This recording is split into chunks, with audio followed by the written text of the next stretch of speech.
Okay. Okay. Nancy. All right. Welcome everybody to our 2022 holiday favorites. We had a great year of reading, I think, in our book club. We had a nice variety of things and lots of good discussions. So tonight we'll talk about, if anybody wants to talk about any of those 11 books we read, or something that you read outside of book club that you really liked, or something that you wish you had read. So I'll start because it looks like James has fallen on the floor or something. I don't know what he's doing. No problem. Everything's fine. Where's the dog? We'll hear from her soon. I was going to say, I'm sure you'll hear from her, even though I just fed her. So About 42 minutes, she will bark. yeah. Okay. Okay. I'm going to start with my favorite of the year, or one I just can't stop thinking about, is The School for Good Mothers by Jessamine Chan. I call this one 1984 meets the Stepford Wives meets the Handmaid's Tale. It's just so good. A single mother has lost custody of her child and has to go to a re-education school, the School for Good Mothers, where she has to practice being a mother on a robot child who is recording her and reports back to the authorities. So it's really good, really creepy, really good. Loved it. And I'll keep track of all these books and I'll make a list for all of us to share. Oh, thanks. Yeah. And then two that I wished I had read and hope I still get to are Geraldine Brooks' Horse. Yeah. And Wait, say that again. What's the one you just said? I was turned away again. Sorry. Geraldine Brooks' Horse. Of course. Yeah. Yeah. And Hernandez Trust. Ah. I would like to read this one. And then one that I haven't finished, but I'm in the thick of right now and I'm really loving, is Gilded Mountain by Kate Manning. This one reminds me a lot of The Cold Millions by Jess Walter, one I read a couple of years ago that I really liked. That has a total Grapes of Wrath kind of vibe. So it's all about union busting either in the 20s or early 1900s. So out in Colorado, in the mining marble, cutting marble. Okay, those are mine. Well, I'll tell you what, Nancy, may I go next? Yes. Only because you talked about your book having a Grapes of Wrath vibe. Yeah. So these aren't necessary. Well, I can't pick a favorite book. That is just way too hard for me. Sorry, so I'm failing on the first part of the exam. But I thought that I would share two books that I'm reading right now. Aside from giving a shout out to my friend Diane, who turned me on to Louise Penny and her Inspector Gamache books. It's amazing I've gotten to read anything else because I read the first 11 books this year. And they're all, and I'm still going. 18, yeah. Still going. So anyway, right now I'm in the process of reading two books that I thought I would just mention because I think they're both really good. So the one is actually Steinbeck's Grapes of Wrath. Yeah. Because somehow I made it to a certain age and have never read it. And we went to California for a wedding 2 weekends ago, and I didn't want to carry my other book because it was too big. So then, of course, I had to buy a book in the bookstore at the airport, which was Grapes of Wrath. And which is a big book, I might add, but yeah, it is. But I got an airplane is a great place to read it. And I think my husband thought I was crazy because I kept poking him on the shoulder, going, "Wait, you have to let me read this to you." And I decided that the very first paragraph where Steinbeck sets up a description of the country meaning Oklahoma and what the countryside and everything looked like, that if I were an English teacher, sorry to all my future students, I would make them read and dissect the very first chapter because it is so descriptive. And I felt like I was there and I could feel the dust. So anyway, I'm working my way through that. But the one that am reading is a book called Solito, a memoir by Javier Zamora. And Javier Zamora is a poet. And this book just came out this year. And he wrote a memoir of his travels. Well, I say travels lightly. He journeyed from El Salvador to the US as an illegal alien at the age of 9. His parents were already in the US. I think his dad had left when he was 1. His mother left when he was 5.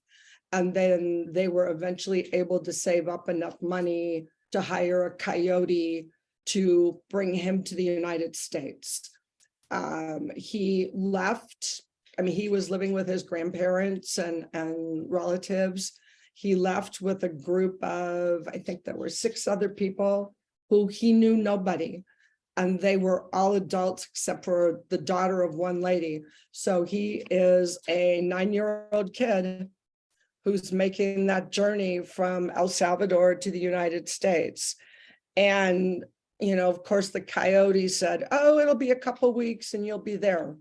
Well, it ended up, because of all sorts of problems, taking months. And I'm just about halfway through it. It's when I say it's, the title Solito means alone. But it's fascinating. It's tough reading, tough in the sense of, this is a little boy who is, and he doesn't spare any description of what happens to him and to the group of people he's traveling with. And so it's quite amazing to kind of filter this all through his eyes. But it's, if you're interested in somebody's journey and how they got here, and, he ended up he's a well-lauded poet. I would highly recommend this book. Excellent. I'm a huge Steinbeck fan, and I love The Grapes of Wrath, but my favorite is East of Eden. So add that one to your list, Mary Pat. Yeah. Mary Pat, I have to say that your English assignment that you were proposing in 8th grade, I wrote a paper on The Grapes of Wrath. Oh, did you? and I wrote about that chapter. Well, it was just, here I'm sitting on an airplane, the language nerd that I am. And of course, my poor husband, he's like, I really don't care about Steinbeck. And it's not like you can wander around on the plane going, excuse me, have you ever read this? This is the most amazing thing I've ever read. Yeah, to which someone would say, look, lady, I went to high school with you. I don't need to hear you talk about it again. You know what I'm saying? Yeah, okay. Mary Pat, have you ever seen the movie with Henry Fonda? No, somehow I've completely missed. Wait till you finish the book, because of course the book is much better, but the movie with Henry Fonda is worth watching. Okay. Thank you. Mary Pat, The Grapes of Wrath is on my reading list for next year, because one of my favorites this year was the Kristen Hanna book of The Four Winds, which made me feel like I had grit and dust in my teeth the whole time. And it is a wonderful story too. Beautiful mother-daughter family story. And what was the title again, Lori? The Four Winds. Oh, The Four Winds. Okay. Four Winds, yeah. And so I also have not, I made it through school without any Steinbeck. Well, if you like photographs, Dorothea Lange's photography book will set you right in the middle of the road with the folks from Grapes of Wrath. It's an incredible visual. The movie is fabulous, but the visual from Dorothea Lange is amazing. Wow. Who's the author of The Four Winds? Kristen Hanna. Thank you. Lori, did you want to keep talking about any others you liked? Sure. And I did the audiobook for that one. And I really enjoyed the readers on the audiobook, were just wonderful. The Kristen Hanna book. Yeah, actually, my two favorites were the Kristen Hanna book, The Four Winds, and Hail Mary by Andy Weir, which I read them both like at the beginning of the year. And I probably the Hail Marys at the top. And I also did audiobook on that one too. They were both really good audiobooks, but I was a science teacher, so the Hail Mary was it's just a fabulous story about a science teacher who, makes a discovery and ends up being an astronaut, and the relationship between Ryland and Rocky, who is an alien that he meets. The science is great. The relationship is great. It's just a wonderful story. I love it. And I was thinking my next year reading, I usually read more science-y kind of books, and I haven't this year. That was the only science-y one I read. So I'm going to want to add some more science into my reading for next year. I think pull some Oliver Sacks out, who I've enjoyed in the past and I haven't read lately, and things like that. But I did one other thing that I was surprisingly, I'm in another book club with my yoga class, and they wanted to read, it was called Next Year in Havana by Chanel Clayton. And I'm sorry I don't have books because I'm a library freak. I go to the library and check out most of my books, so I'm trying to downsize a little bit. But I thought, it's like kind of like a romance or whatever, but it was a really good story about Cuba. I mean, there was some romance and a family, and it follows this Perez family through, the rise of Fidel Castro, and they have to leave Cuba. Lots of history. And she has like a whole history with this Perez family. So I read 2 other of her books this year, and she has one coming out in March, and so I'll be reading that. But it's Chanel Clayton. I don't know if you've ever heard of her or not, but it's really fascinating. And the last book of hers I read was The Last Train to Key West, and they talked about the 1935 Labor Day hurricane, which I had never heard of. It was a Category 5 hurricane that hit Key West, and at the time they had a World War I veterans camp that was working on building the bridges and the causeways, and over half of the vets, 250 men, were killed in this hurricane because they had no way to get out. And I had never ever heard of it before. And she has all this history with a little bit of romance and family history. It's easy reading, really, but very good. I read the Havana book when we were in Cuba with we were on a trip and had met some other women that were traveling with us, and we all read it at the same time, and it was so amazing. I didn't know she wrote the Key West book too, because I've got that one. Now I'll have to read that. She's got like it's a whole series, When We Left Cuba, and then there's 2 more that goes back into the 1800s. I haven't read that one yet. I forget the name of it. But it was funny because in Cuba, when things, stuff was all falling apart and we're doing all this touring, and then her story was kind of like filling it in, almost like a movie where there's the ghosts swirling around in the room while you're, you're walking through them, because we happen to be reading this book at the same time. Yeah, it makes me want to go to Cuba. I've never been, so. It's cool. I think it's hard to get into right now. I'm not even sure it's open. So that was my year. The best story was we traveled with my 20-something-year-old son. We pulled in one night to a town where there was this line around the block, and we had a youngish guide who was also in his 20s. And my son asked him, "Is that for a nightclub?" And the guide looked at him and said, "That's a bread line. It opens at 8 a.m." It's like collision of worlds.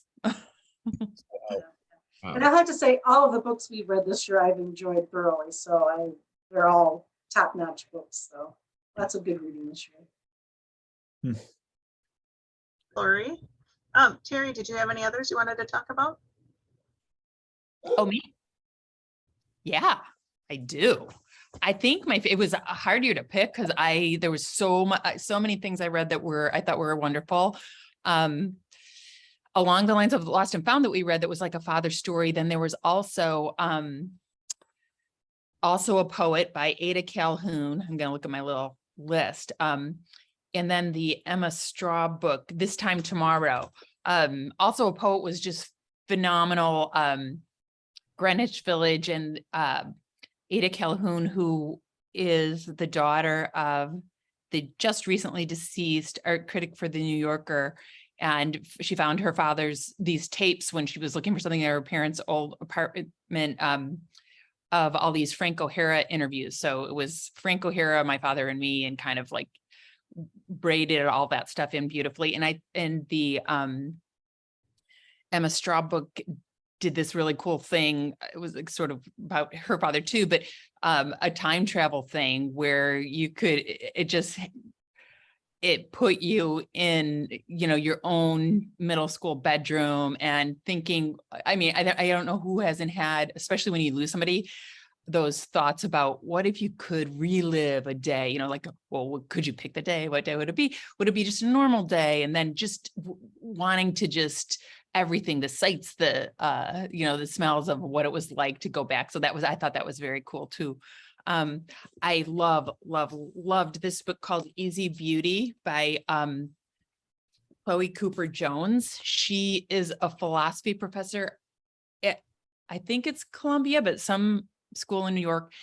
And again, like the braided story, it's somebody said it's a book about nothing, but it's really a book about everything. And it can get categorized as a disability memoir because she was born with a disease called sacroiligenesis that makes walking very hard for her and gives her a very unusual gait. And I'll never forget that how at the beginning of the book, she talked about how she can never go up a stairway without remembering a man who told her when she was young, something like, "You're utterly lacking in grace."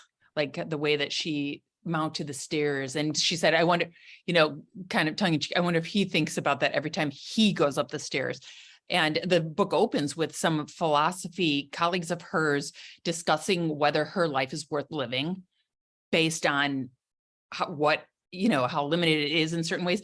But then she takes all these different things, travel, experience of a Beyonce concert, mothering, and then I just loved how she weaves in philosophy throughout because she's a philosophy professor. So she kind of gets to hang everything on the scaffolding of different philosophical theories. I just thought it was a beautifully, brilliantly written book that makes you think about so many things. And that was just hands down my favorite. And I'm off of Instagram, but that was a really fun thing. I connected with her on Instagram and I was like a 59-year-old fangirl and it was so awesome. So those were my favorites. I also enjoyed, this was light, but it was kind of funny. Let's Not Do That Again by Grant Ginder. He's got, he had a book that was, I think People We Hate at the Wedding, but I didn't read that. But this one is interesting. It's about a writing professor in New York, and he's obsessed with Joan Didion, and he has a sister who, there's a great story about how people can get pulled, like, how people can be pulled into a right wing or any type of conspiracy. And he has a sister who was sort of disenfranchised in certain ways as being the daughter of a prominent politician. And then she gets involved in some mischief in London. And I just thought it was a pretty skillful novel too. So I thought it was a great year. Lots of good stuff. And if we're allowed to say books that weren't actually written this year. Oh, well, Those We Throw Away Are Diamonds. This is piggybacking with it was a refugee search for home, and another really difficult one that it was so hard to read. So hard to read.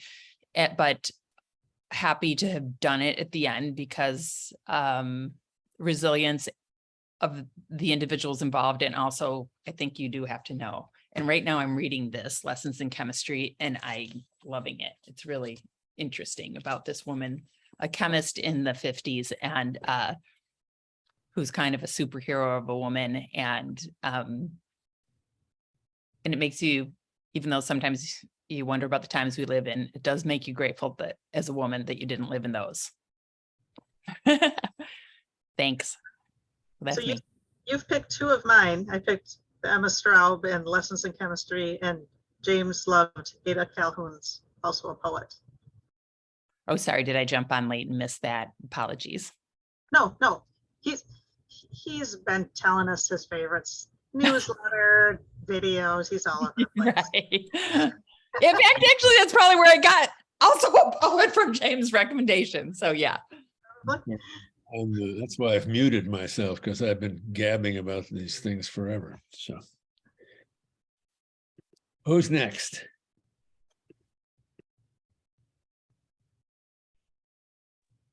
Well, I could go next. I Oh, can be go short. ahead. Go ahead. First of all, much gratitude to you, everyone, for Arcadia Books, for the book club. I thoroughly enjoy it. My favorite book, I followed the directions and I looked back over the year of books, and I still am haunted and compelled by I Must Betray You. And just every day you pick up the news and read about the Ukraine, you can't help but think about I Must Betray You. Like I say, it haunts me and it stays with me. And I read Salt of the Sea, and that book still, is something that I look back to.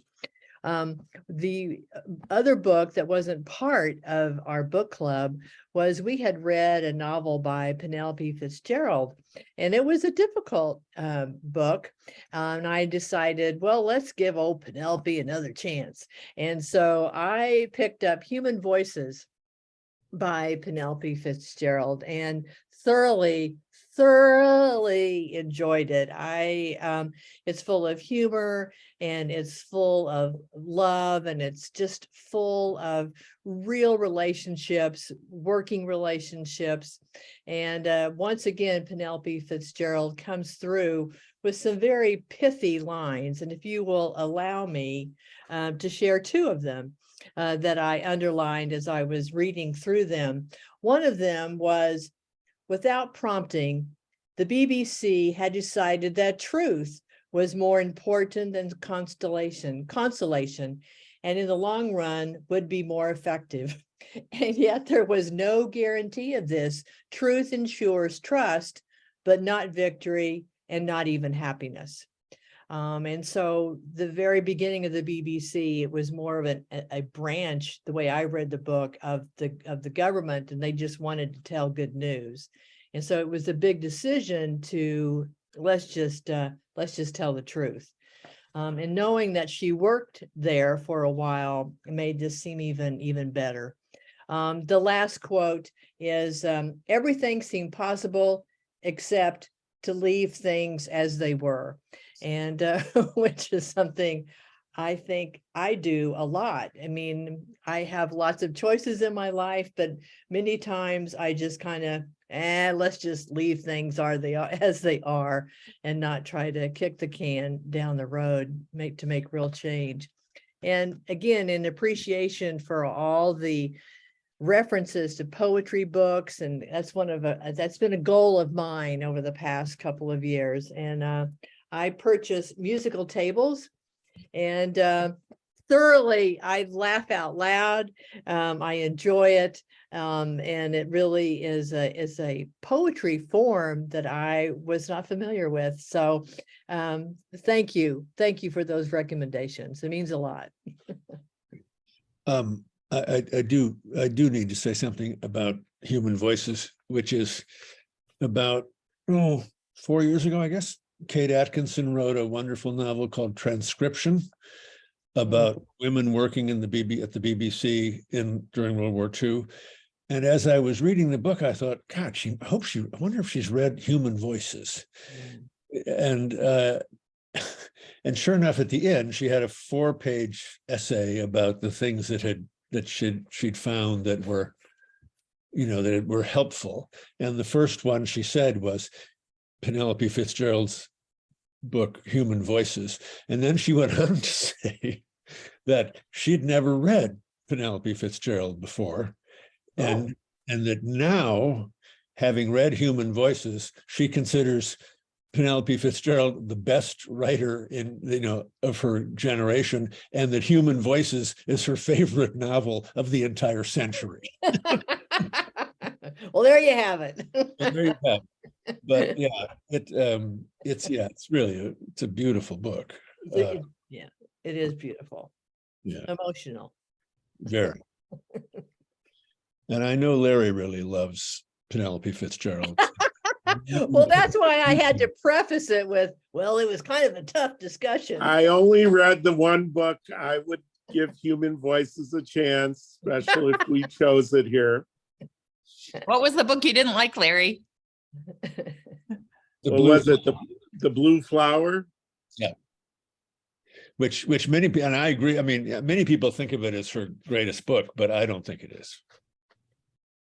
But it is depending on whether you like the subject matter or not, it is a complicated book, and it's not an easy read, that's for sure. Whereas many of her books, I would argue, like William Maxwell, seem deceptively easy, even though they're clearly not. But okay, I'm muted. All right, Allison, I think you were ready to talk, and not to embarrass Allison, but Allison's Green Hour appears on my coworker Todd's 10 favorites of the year as well. So, unmute yourself, Allison. Thank you so much. Thank you to Todd. Yeah, you guys have been so supportive. So Tom was going to go first because he's got a couple. Okay. And now he has to turn on his phone Yeah, we scrambled around because it's like, oh my God, it's starting, and I couldn't find. We couldn't find book, his favorite book. Hopefully, You can't see you that. can't At all. see Just it. say it. It's called The Sweetness of Water by Nathan Harris. I read half novels and half nonfiction, and I totally enjoy the novels.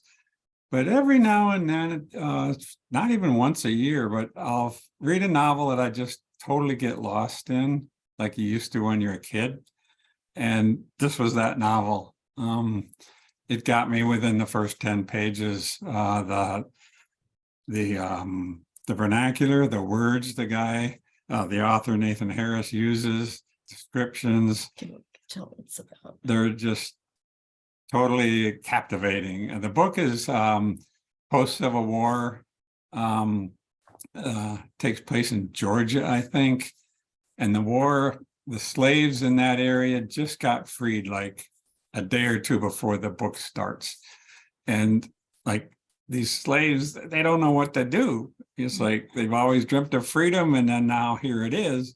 And they're like, what do we do? And so these two brothers on this one plantation, they just go into the woods on the neighboring land, which is owned by a guy that's from up north, but he's been living down in Georgia for, I don't know, 10, 15 years. And he doesn't own slaves. But they just go into the woods and they try to make a go of it. They're killing animals. They're trying to live off the land. And then this guy that owns the land that they're on decides he wants to try to farm some of it. And so he hires these two brothers, which is totally unusual. And he pays them a decent wage. And that just upends everything. And it's just, like I said, it was just totally captivating. And eventually they try to make it north, the brothers, and as character changes, this one, the landowner's wife is kind of like this quiet, mousy woman, but she ends up becoming this great hero near the end of the novel. So anyway, I highly recommend it. The writing is really, really gorgeous in it. Yeah. It's exquisite writing. It's almost like it's from that time period. I think he's like 29 years old, the Yeah. author. I mean, he's like extraordinary. Yeah. Yeah, really beautiful. Did you have Um, another? Well, the two Wait, books what- I, pardon? What is the name of the book? The Sweetness of Water. Ah, okay, thank you. Yeah. Uh, There's a book I think Allison might talk about too that we wish we had. Talking about that. You can say it. The other one I wish is a harder book. Oh, it's backwards. 1619 Yeah, Project by everything New York Times. backwards on it. I kind of, obviously it's about slavery in America, the past 400 years. Last year or 2 years ago when that came out, the Sunday New York Times had their whole magazine section all about that book and the essays in it. And so I read through that and I could only read one essay at a time, and I'd have to put the book, put the magazine down for a week or two, 3 weeks before I could read another one. Just all the pervasiveness of how this affected our history. And so now the book is out, it's updated, and I got it last year for Christmas and I've not cracked it yet, but maybe this coming year I will. You done? Yep. Okay, I guess I'm up. So my favorite book was, things are backwards when we hold them up, but it was The Whalebone Theater by Joanna Quinn. It's a debut novel. She's an English writer. I just have a terrible weakness, and I'm a complete sucker for English family sagas where there's a big house. There's a kid who's a misfit. There's a girl, there's several kids who are misfits here. And a whale washes up on the shores of the English Channel, and these kids end up making a theater inside the skeleton of the whale. It's a marvelous, daffy, intrepid kids who are living in this crumbling old house with people who are nominally their parents, except they're not really related to any of them. And it goes all the way, it starts in 1928 and it goes up to World War II, when the intrepid girl and her intrepid brother become spies for England, working in Europe. So it's just, it is a total delight of a read, and the writing is really, really wonderful. It's just fabulous. I mean, it's really absorbing. I had one other I wanted to Sorry, Allison, recommend. one more time, what was the title? The Whalebone Theater Thank you. by Joanna Quinn. Can I recommend one more? Love and Fury. This was not published this year, so I'm kind of cheating. I tried to be good. But Love and Fury by Samantha Silva. Its subtitle is A Novel of Mary Wollstonecraft, and it covers the last 11 days of Wollstonecraft's life. She had given birth to the baby who was going to be Mary Shelley and write Frankenstein. And Wollstonecraft got an infection from the doctor who examined her and died tragically at age 38. But it weaves her telling the story of her life with, what events that are happening during those 11 days. I thought it was an absolute knockout. So I really recommend it. It's out in paperback now. And if you want a Christmas book, Samantha Silva also wrote a great book called Mr. Dickens and His Carol, which is a fictionalized version of Dickens writing the Christmas Carol. I thought it was going to be light and fluffy, and it is a little light and fluffy, but it's a fun read for this time of year. And she kind of channels Dickens, I have to say. The book that I want to read is Ed Young's An Immense World, the book about animal senses. And I know my sister's sending it to me for Christmas, so I will read it. So I wanted to thank you guys too for the book club. It's just been such a great thing. Well, it's great. It's Allison? great because you all call in and share and have your opinions and make it great. So Yeah, I agree. I thank all of you for, it sort of grew out of initially we'd been talking about it for years, and then it came up out of COVID. And it's been one of the gifts for me, certainly, and I know for Nancy, and I'm glad that people find both happiness and solace and challenge in it, which is good. That's great. Allison, I just wanted to make just a quick comment on your book, Mr. Dickens and His Carol. Perhaps in the near future, we may be seeing in the Midwest the play. It was made into a play, and I believe the author was part of writing the script, and opened a couple of weeks ago at Seattle Rep. So, Yeah. So, brand new, it's on the other side of the country, but I'm sure it, if it has a future life, it'll work this way. Yeah, she makes her living as a screenwriter, I think. So yeah, she might have well have been involved with it. Yeah. All right. Who else has some favorites? And I hope I didn't make it seem like it had to be a book from this year. Just a favorite book you read this year. We're not going to give you demerits if it was a book published before 2020. So just whatever you liked reading this year. Well, then I feel I can go ahead, because my book was not published this year. It was published in 2006. And it's called The Bastard of Istanbul by Elif Shafak. If I may not pronounce that correctly, she's a Turkish writer who at the time she wrote this book was teaching in Arizona. I think she's now in England at Oxford, teaching in Oxford. Now, the reason I read the book is that Mike and I were fortunate to be able to go to Turkey and Istanbul in October.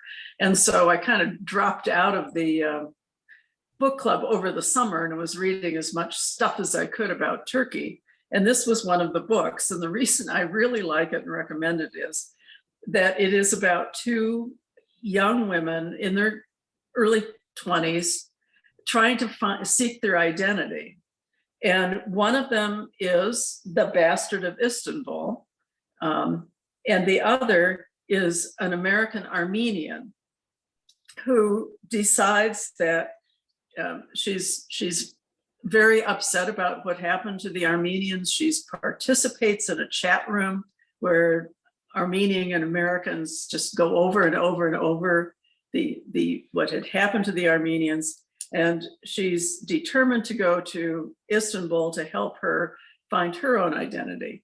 At the same time, the Istanbul girl is really searching for her own identity as well. She is, in fact, a bastard. And what's so delightful about the book is both of these girls, the American ends up going to and staying with the Bastard of Istanbul's family. And what is so much fun about the book is that these families, these two girls come from, are just like way over the top, but engagingly so. For example, in the Istanbul family, there's a great grandmother sliding into dementia, a grandmother that has to hold the family together. 4 of her daughters, a high school history teacher who lives in the family home instead of with her husband, another sister who has mental issues, a third sister who is a soothsayer, and finally the mother of the Bastard of Istanbul, who doesn't really act as a mother to the Bastard of Istanbul. And then on the other side, the American family, is a divorced family, and her Armenian father lives up in San Francisco. The American girl, though, lives with her mother in Arizona. And after divorcing the Armenian American father, the mother marries a Turkish man. a younger Turkish man, sort of almost out of spite. And then you've got food. Each of the families serves food all the time. And so you get both the Armenian family and the Turkish family, and food is very central to both of them. And of course, has a great deal of similarity. So, and then there's a spoiler alert when what happened, there is a discovery of a connection once the American girl and the Turkish girl get together and become friends, and together the family secrets are uncovered. But it was just such a fun read because of this over the top families that were just great families, even though they were rather over the top. So I do recommend that book. She's continued to write, so she's got more current books as well. And then the book that continuing with my Turkish theme, I'm not quite done with reading as much as I can about Turkey. It's really a book I wish I had finished. I only got maybe a quarter to a third of the way through a book called The Museum of Innocence by Orhan Pamuk. It's in the museum. Yes, and we did actually, one of the conceits of that book is that a man is telling the story about his young life and his affair with a near cousin of his, and how the character then wants this museum to be created that details all of the details about his life. And in the museum, for example, there are like 2,000 cigarette butts. It's built as a museum of curiosities, or the Joseph Cornell boxes, so it was really fascinating to see that museum and there'll be a box, like a Cornell kind of box that just has nothing but movie posters from the 1980s, which is when the book was set. And Pamuk has issued his manifesto about the necessity for small museums. So it was fascinating to see a museum that is as fictional as his book is. All right. Thank you. Mr. Nelson. So I'm going to share 3 books. My favorite book that we read in the Arcadia Book Club was Tomorrow and Tomorrow and Tomorrow. It reminded me of how much I love the Wave, and I love these little art magnetic bookmarks. You can get like 8 for $8. So I now have the Wave bookmarks, and I really enjoy giving the Arcadia Book Club books to friends, because since we read brand new books, I'm usually the first person who has read it. So Tomorrow and Tomorrow and Tomorrow, I gave to our former neighbor because she's Asian, Jewish, and a literacy teacher. Not only did she love it, but her 12-year-old son saw it, grabbed it, and read it. So that's 3 people who love that book. So that was really great. And then my wife Dawn and I are in a small in-person book club. And my favorite fiction book that our book club read was a book that I bought at the Apostle Island bookstore. And it was The Paris Library by, I can't think of her name, Janet something. I had it, but I lost it. But I never knew the Paris Library was real. It's historical fiction. It jumps around from World War II to Montana.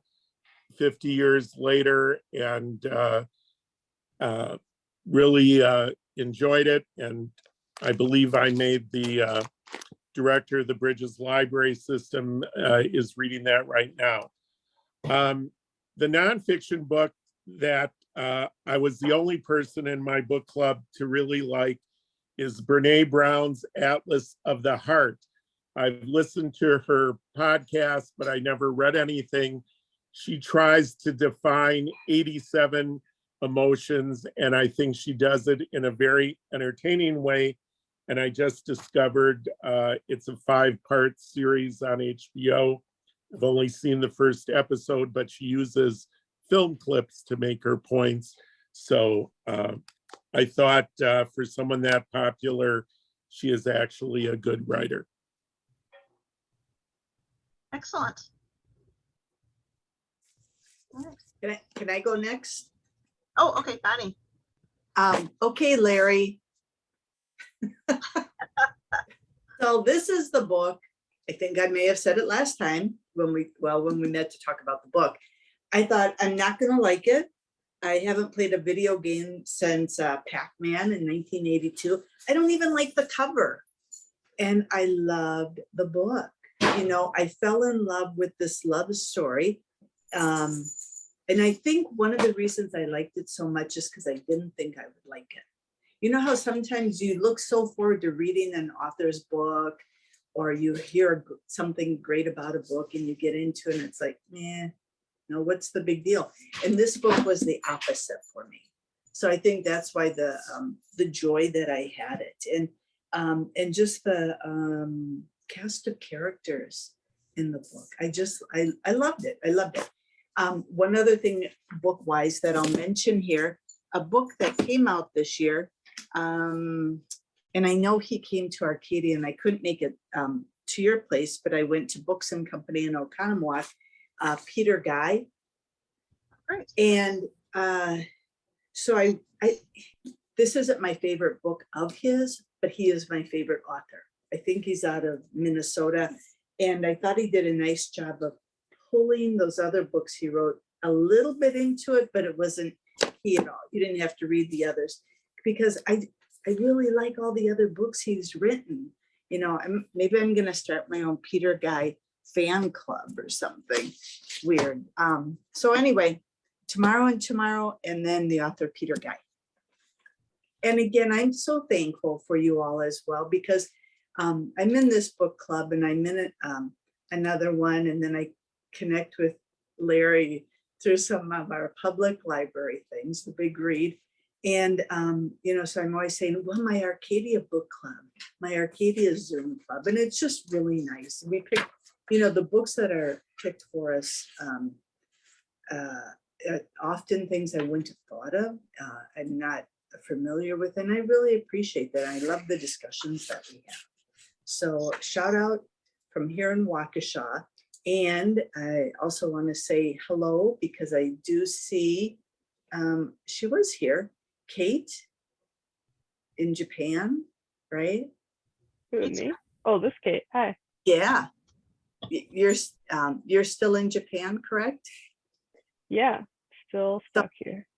So I'm so thankful that you join us, you know, from a whole nother country. Thank you. Actually, I've got to run in a bit, so could I go next? Please. And Okay. I appreciate Kate's younger generation viewpoint, because every time Kate comes, it's like, yes, wow, I didn't think of that.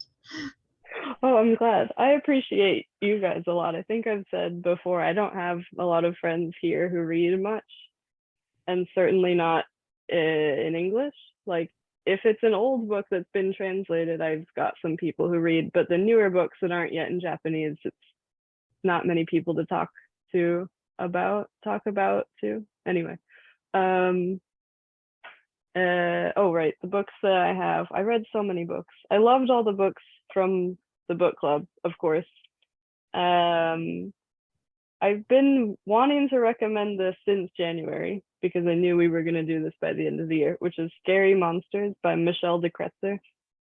I started dating an Australian late last year, so I've been trying to learn about Australia via fiction.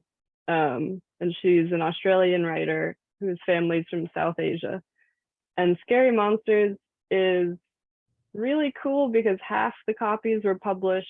It's got two stories, one about a South Asian man living in Australia and one about a South Asian Australian woman who is teaching English in France for a year. And the book is in halves, and half the copies are published with her story first and half the copies are published with his story first. So whatever you get is just by chance. I think I read with her story first. But the characters were really, really, really interesting. And then it's kind of up to you whether the stories actually connect or whether they don't. And I liked that kind of ambiguity about it. And then I just listened to Babel by R.F. Kuang, because at the end of the Arcadia newsletter, there's that Libro FM banner thing. And I've seen it now for years. And I've finally been like, okay, what is this? And I ended up getting the subscription to that. And now I'm completely addicted to audiobooks. I'm listening to Don Quixote right now, which is an ordeal, but Babel was really, really, really good, especially if you're really interested in languages or etymology, anything like that. It's a fantastic book. It's very dense. I think the audiobook especially is good because it kind of, I don't know about other people, but I read so fast that sometimes the denser books, I think I miss details maybe. So listening to the audiobook helps you keep a good pace when you have so much information flying at you. And then a book I'm reading now, I'm reading in German, but the English is The Sweet Indifference of the World by Peter Stamm. And I wanted to recommend that one because I think Peter Stamm doesn't have a huge audience in English-speaking countries, although a lot of his books were translated. And The Sweet Indifference of the World is this really short book, and it's about doppelgangers, essentially. The main character had a relationship with this actress called Magdalena. They broke up in kind of weird circumstances, and then years later, he meets a young actress named Lena, who is dating a guy with the same name as the main character. And there are all these strange parallels in their life. So it's kind of like, you're not sure, I'm not sure how much of it's actually just in his head or how much of it is the universe being like, well, you fucked it up this time, so we're going to try again with these two updated versions of you guys. So that's a very weird book and I recommend it. I think that's it. I mean, I read like 100 books. That's not it, but that's good enough for now. All right, thanks, Kate. Kate probably has to go to work now. I have to deal with immigration actually, which is a lot less fun, but I've got another 5 minutes.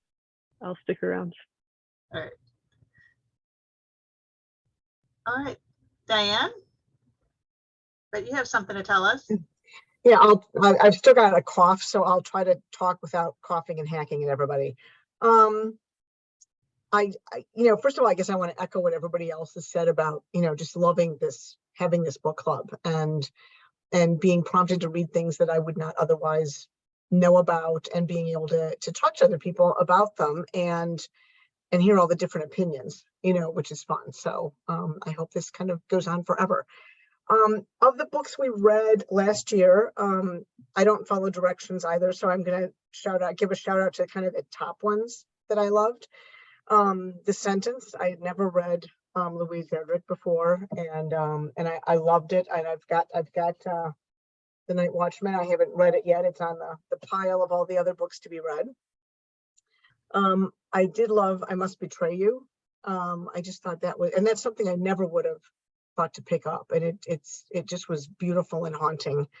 Sea of Tranquility, and then I also read The Glass Hotel because I liked Sea of Tranquility so much. And then Lucy by the Sea, I was kind of wishy-washy on it when we were talking about it last month, but I'm still thinking about it, which I think says something. There were times when I didn't like her writing style and times when I did, but I'm still going back and thinking about things that she wrote and thinking about the time period and how her writing style was just came out of that year of, of the pandemic, and it's still on my mind, which I think says a lot. Lastly, to echo Mary Pat, one of my good friends got me started on the Louise Penny books last year, and I've gone through all the 17. I haven't read the 18th one yet, the 17. And now I've got a whole little circle of friends. We're passing around all these books, Mary Pat, and I think there's like 4 other people now that we're passing these books around. On the one hand, they're murder mysteries. They're entertaining and they're interesting, but there's a lot more to them than just reading a murder mystery. There's the murder mystery, which is the thing, but there's so much more that she packs in. And a lot of it is very current. The book 17 she wrote during the pandemic, and there's a lot in there about the pandemic and how governments handled it, and limitations of resources, and arguments over whether or not to, when there's limited resources, whether you let certain people die, whether you actively euthanize certain people because you don't have the resources to take care of everybody. So there's all these philosophical things going on in there too, which I find really fascinating. So so that's been kind of fun. And that's it. Excellent. Nice. Diane, nice hair, Yes. really nice haircut. Oh, thanks. I was going to say that, but then I didn't. So I agree. I told her last night that I was going to say that I was going to talk about. Yeah, James decided he was going to embarrass me talking about my haircut. So At least I waited until you were finished talking. That was good. Unusual for me. I didn't know James was an authority on haircuts. I think, Larry, you'll find that I'm an authority on almost everything. Did anybody else want to share that hasn't yet? Nope. Am I muted or unmuted now? Janet, you are unmuted. Oh, cool. Well, I am a Brit who endeavors to tell the truth, so I shall go ahead and say I'm kind of a latecomer to your book group. I didn't know it existed, though I'm a great fan of the bookstore whenever we're in Spring Green.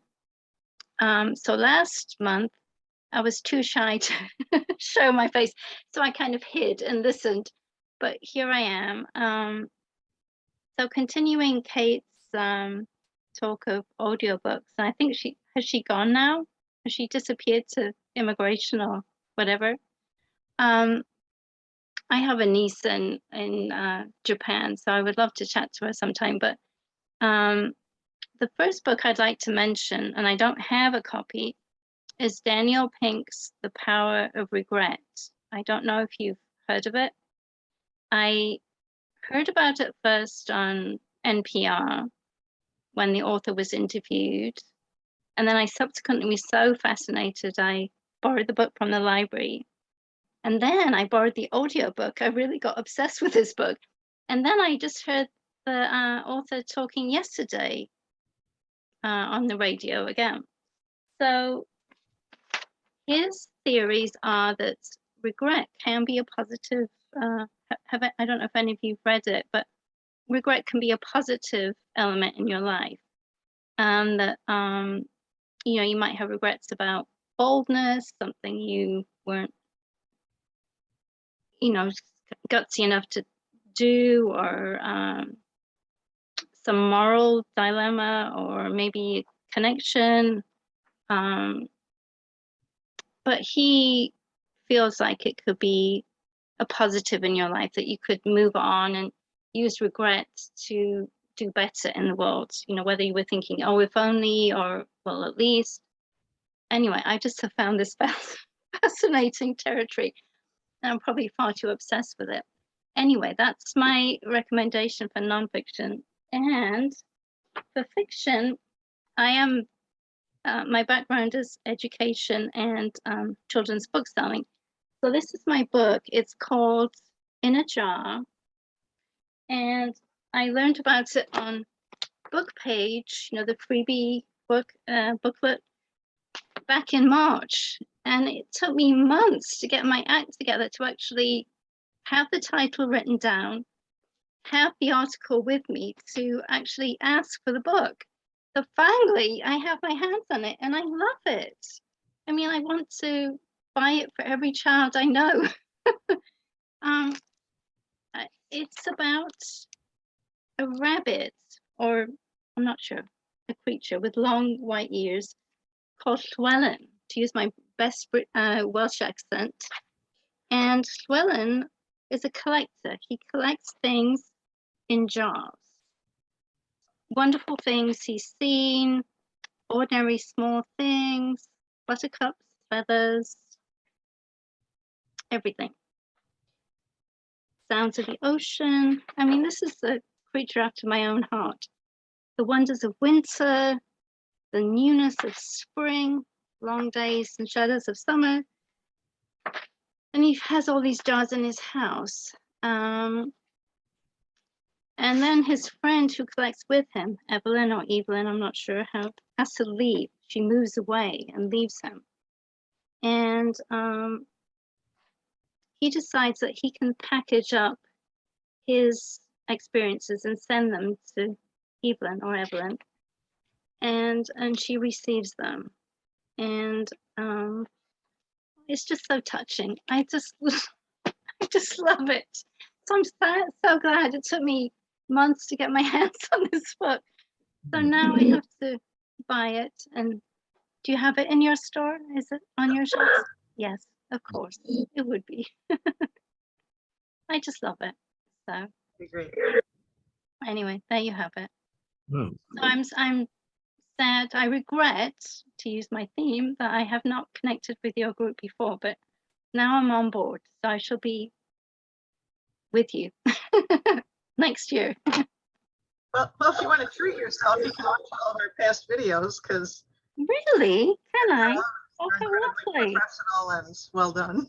Oh, how lovely. That will be something to look forward to. You can visit our YouTube channel, Arcadia Books. Really? Wow. Great. No. So I've been taking copious notes. I've used two sheets of paper here, so And I'm taking this very seriously. I will put this all together, everybody's recommendation, Thank you. send it out as well.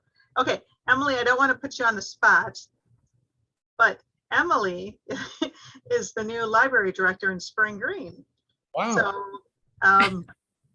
Barb and I are the only ones that live in Spring Green that are on here tonight, but if you, I'm sorry, Smiths, jeez.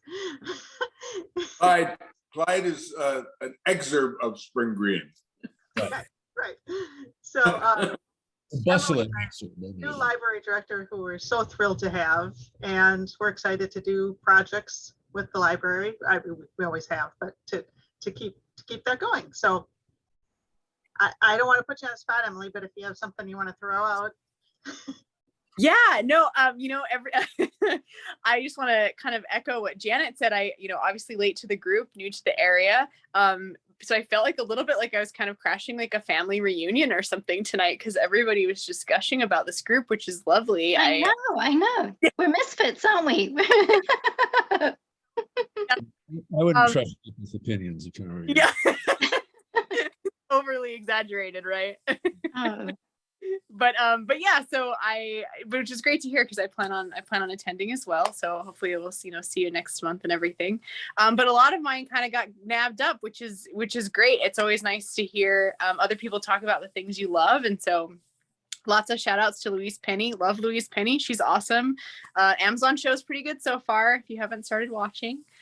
And tomorrow is also one of my favorites of the year. I think there was just, some really excellent moments in that book, and it was so well written and such an interesting read. And I have to agree with I can't remember who said it, so I apologize, but it was not something I ever thought I would be interested in. And I just loved it and got totally taken away and carried away with it. Sea of Tranquility was also one of mine. Emily St. John Mandel did such a great job with that. And I think, again, like it's such a, kind of the book I needed from COVID, I guess, in a way. Like it kind of put some stuff in perspective for me. So I really enjoyed that book. And I like the multiple, like the big time look at that, if that makes sense. Like she's taking such a macro look at time in that book. And I thought that was fascinating. The Hacienda by Isabel Canis, I think is how you would say her name. It was a great book that I read this past year, which I don't think anybody mentioned. It's kind of like Mexican Gothic. It would be similar to that, or I guess Rebecca kind of too. But it's all about a young lady who has lost her father during the Mexican Revolution. He kind of backed the wrong side, and her mother sort of end up kind of like Cinderella's, living in families' homes, but not, but they don't want them there. So they, are treated very poorly.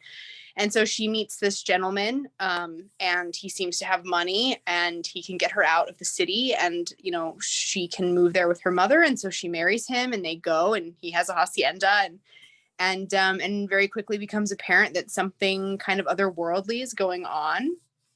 And she has to, kind of solve that mystery, if you will, with like not a lot of help or support, except for the village priest, who kind of also has his own stuff going on. And so you have these two people who kind of come together and under unique circumstances and try to chart a path forward. And it was really great. It was a really interesting read. And it's not too jump scary or anything. It's just, kind of some stuff's going on in the house. But I don't want, if you don't like horror, I think it would be okay. And I wouldn't really call it horror anyway. I would think more Gothic. But yeah, I think that's the book I'll talk about tonight. It was worth it. Great. Okay, anybody else? James, do you want to talk about yours? Or? I'm just going to mention two books that hadn't been mentioned yet. One, two of the maybe four books that I probably will go back to over and over in my life. Kate Beaton's graphic memoir, Ducks, is just an absolutely extraordinary book because of how she kind of takes in this extraordinary circumstance she's in, working in the oil sands in northern Alberta in around 2005 to 2007. And she's doing it in order to pay off her college loans. But the ratio of men to women there is 50-1. And the women are, and you can imagine, particularly the young women, are treated in very coarse ways. But what she realizes over the journey is that these boys and men are boys and men she knows at home, and at home they don't behave like that.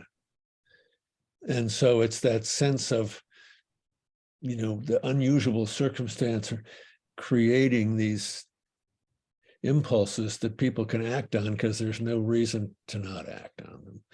And so her sense of kind of humanity and compassion by the time she finishes her journey is just so startling and so surprising and so moving. And then the other book is, and this book's making everybody's best 10 of the year, but Hua Su's book, Stay True. It's almost impossible to describe because you try to describe it and it sounds so reductive, but it's a book about friendship and a book about the joy of friendship.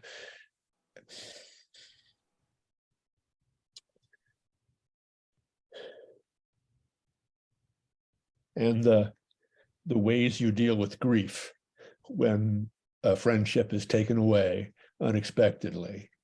And it's just, it took him 20 years to write this thing.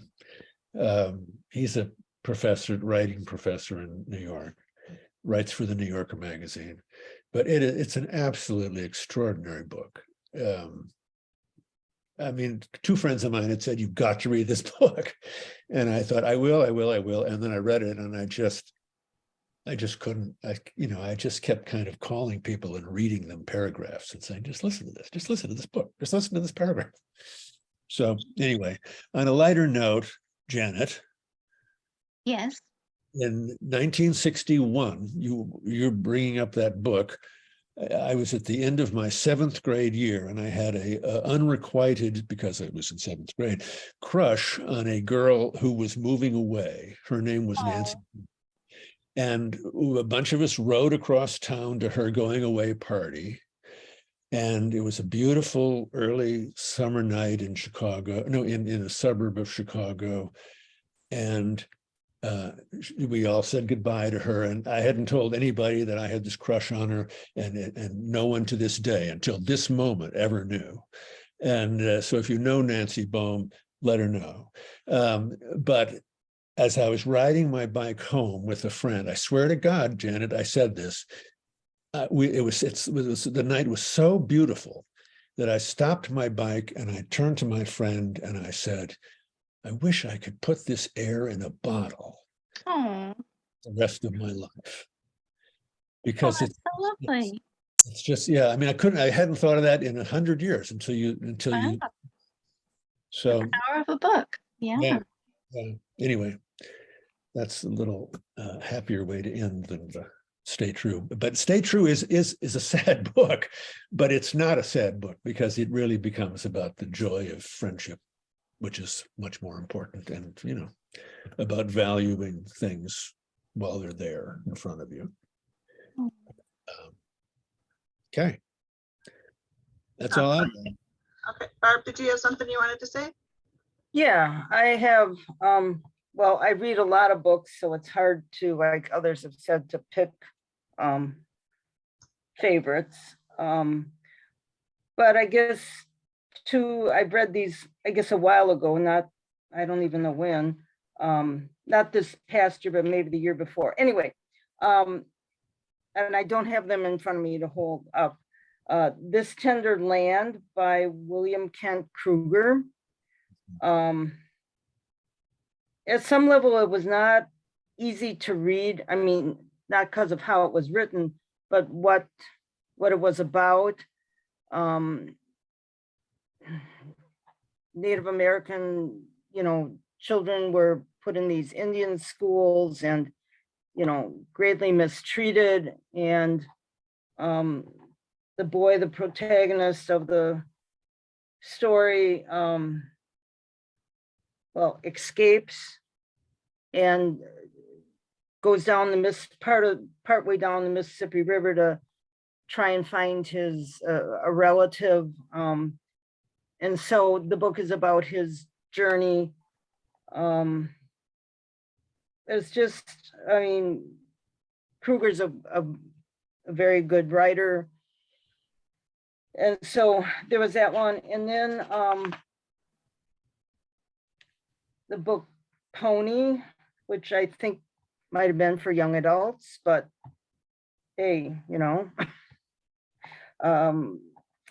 that again, I guess I read that last year. It's a coming of age story for this young man. And I guess I can't. When people talk about, a book you remember, I mean, I have a list of all my books that I own and mark off that I've read them. And so there's always more to read than have been read. But when I look through my list, I mean, this book stuck with me. So I guess I don't have it in front of me. It's somewhere on my shelves. But anyway, and there's several others. The Fox and I just read that, and Reading the Yellow House, that I have in front of me, for Shake Rag Alley Book Group, which is discontinuing at the end of this year. Yellow House is about, it's by Sarah Broom. It's a memoir about her life. I guess through this house that she grew up in, that her whole family grew up in. There were 12 kids and she was the youngest, so it was quite an age So it covers a span of years. And also the Hurricane Katrina, which, made so many houses in the poorer part of New Orleans uninhabitable. And so the yellow house it was painted yellow, but it's no longer there. And just how her and her siblings lived through that time, and her mother and grandmother, and so it's also a what would I say? People think of New Orleans as this fun, happy place, go there for Mardi Gras, etc. But there's the other part of New Orleans where the poor people live, who come and work to make Mardi Gras. They're the service people who work the jobs that, and so when tourists come, they don't see that part. They're just coming for a good time in New Orleans, and it's the city of New Orleans. She points out how the city of New Orleans kind of keeps up the French Quarter, but the rest of it just is, not in good shape. So it's an indictment on that situation. It's a great book. I think, didn't it win the National Book Award 3 years? Yes. I thought it did. Yeah. Yes. It's really, really good. Ooh. Yeah. I read that one a couple years ago. It was an excellent book. Yeah. It's not, some parts of it not happy reading, like a lot of books, not like happy. But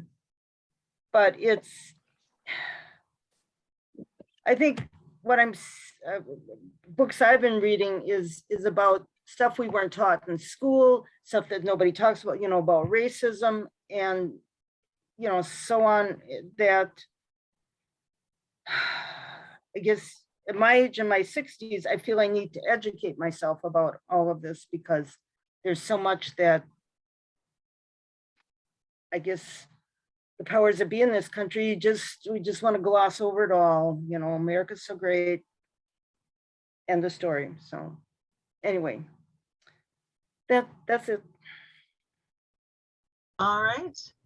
Well, thanks everybody for sticking with us. I know this was a little bit longer, but we had a lot of books to talk about. I mean, we got a lot of books. I got a lot of notes here I need to transcribe tomorrow. So next month, our book club is So Long, See You Tomorrow by William Maxwell. And we're going to meet on Wednesday, January 18th at 6 o'clock. So, and James, I hope you don't mind, but I found your headband in your cubby. So, really? Have a nice holiday, everybody. I told you never to wear that whenever yeah. Well, it has a flasher too, but I didn't want to give anybody a seizure if I. You can wear it this weekend, James. That's hilarious. I will wear it this weekend. I want one like that. From Les Dollar store or someplace. Oh my Happy God. everything. Yeah. Christmas, Hanukkah, New Year. So thank you Have a all. good holiday, everybody. Thank you. Take care.